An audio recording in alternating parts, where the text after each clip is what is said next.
आज इस वीडियो में मैं आपसे बात करूंगा भारत में होने वाले लोकसभा चुनाव प्रक्रिया की, जिसको जनरल इलेक्शन भी कहा जाता है। इस वीडियो के माध्यम से मैं आपको यह भी समझाने की कोशिश करूंगा कि भारत में प्रधानमंत्री चुनने की प्रक्रिया क्या है। नमस्कार, मैं Sanjay Ahluwalia, founder of value one. क्या आपको पता है भारत में प्रधानमंत्री का कोई डायरेक्ट इलेक्शन नहीं होता है?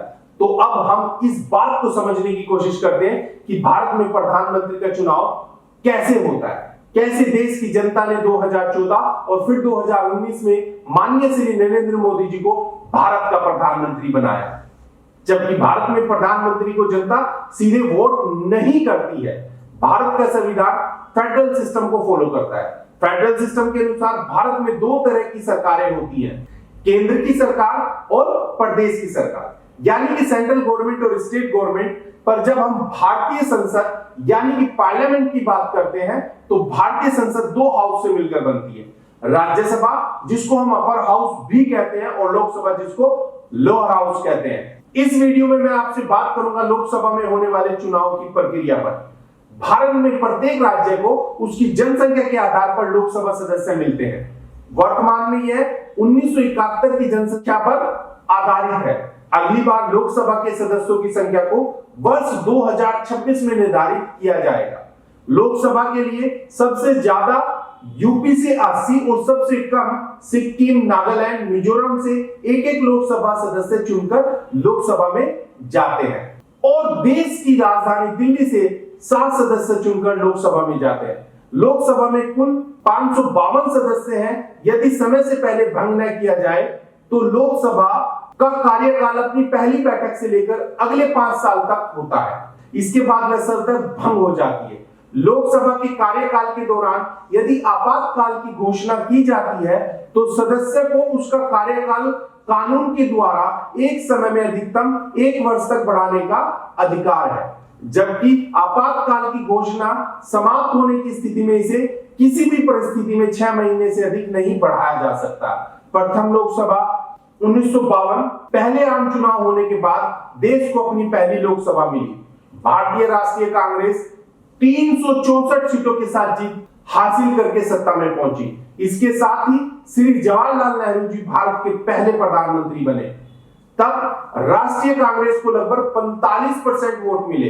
अभी लोकसभा में 548 सीट्स हैं। इनमें 2 सीट्स अभी तक एंग्लो इंडियन के लिए होती थी, जो भारत में माननीय राष्ट्रपति जी द्वारा नॉमिनेट किए जाते थे। परंतु अब एंग्लो इंडियन समुदाय के सदस्यों का लोकसभा में नॉमिनेशन रद्द हो जाएगा। यह 25 जनवरी 20 तक वैध था, लेकिन अब इसे आगे नहीं बढ़ाया जाएगा। इस बिल को कैबिनेट ने मंजूरी दे दी है। एंग्लो इंडियन का तात्पर्य उन भारतीयों से है जो ब्रिटिश मूल के नागरिक हैं, और अब इनकी संख्या भारत में बेहद कम रह गई है। प्रत्येक निर्वाचन क्षेत्र से सभी पार्टी अपना उम्मीदवार चुनाव लड़ने के लिए मैदान में उतारती है, और फिर हर पार्टी अपने उम्मीदवार के लिए जोर शोर से चुनाव प्रचार करती है। ये चुनाव प्रचार एक दिन पहले बंद हो जाता है। लोकसभा चुनाव पार्टी के उम्मीदवारों के अलावा निर्दलीय प्रत्याशी भी चुनाव लड़ सकते हैं। अब जो भी पार्टी 50% से ज्यादा सीट जीत जाती है, उसके चुने हुए सदस्य अपना मुखिया चुनते हैं और उस पार्टी की सरकार बन जाती है। यानी कि बहुमत के लिए पार्टी को 272 सीट्स जीतना होता है। अब मान लो किसी भी पार्टी को 272 प्लस सीट नहीं आती है तो पार्टी आपस में गठबंधन करके सरकार बना लेती है। जैसे एनडीए और यूपीए की सरकार के बारे में आपने सुना है। जब कोई भी पार्टी अपने अपने सिंबल पर 272 प्लस सीटें जीतकर आती है तो उसे पूर्ण बहुमत की सरकार कहा जाता है, और अगर कई पार्टियां गठबंधन करके सरकार बनाती है तो उसे गठबंधन दल की सरकार यानी कि अलायंस गवर्नमेंट बोला जाता है। संविधान के आर्टिकल 324 के अनुसार इस निर्वाचन का नियंत्रण भारत निर्वाचन आयोग के हाथों में होता है। 2014 के लोकसभा चुनाव में बीजेपी ने लगभग 282 सीटें जीती थी, पर क्योंकि एनडीए ने कई राज्यों में मिलकर चुनाव लड़ा था तो एनडीए को 363 सीट मिली थी, और 2014 में बीजेपी सरकार बन गई थी। ऐसे ही 2019 में भी बीजेपी को पूर्ण बहुमत की सरकार बन गई थी, और 2014 और 19 का चुनाव एनडीए ने मोदी जी के नेतृत्व में लड़ा था। तो पहले 2014 और फिर 2019 में भी मोदी जी ही भारत के प्रधानमंत्री बने। धन्यवाद। उम्मीद ही नहीं, मुझे पूरा विश्वास भी है आपको मेरा ये वीडियो पसंद आया होगा। मेरे वीडियो को लाइक एंड सब्सक्राइब करें एंड बेल आइकन को दबाना ना भूलें, ताकि आपको भविष्य में भी मैं बेहद जरूरी जानकारियों से परिचित कराता रहूं। और ध्यान रहे कि अगर आप भविष्य में लोकसभा का चुनाव लड़ना चाहते हैं तो अपने क्षेत्र की जनता से जुड़े रहें, ताकि चुनाव में जनता आपको वोट देकर लोकसभा में भेजे।